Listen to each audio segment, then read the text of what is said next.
Hola amigos, el día de hoy aprenderemos a dibujar a Ben 10.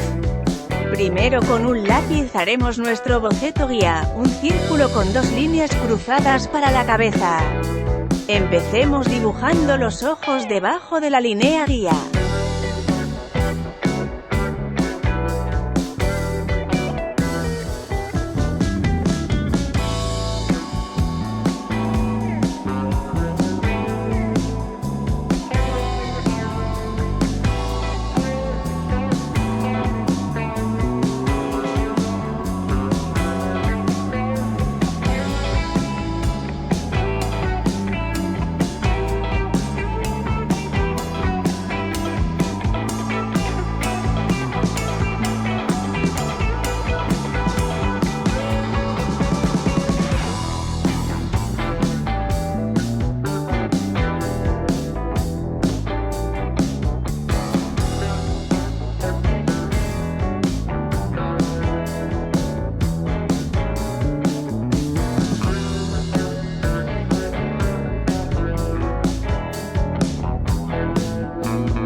Hagamos línea por línea para cada dedo.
Por último y con cuidado borraremos el boceto guía.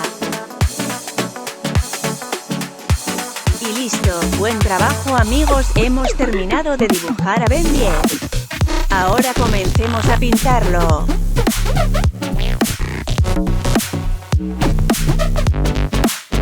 Espero les haya gustado el video, no se olviden suscribirse, hasta la próxima.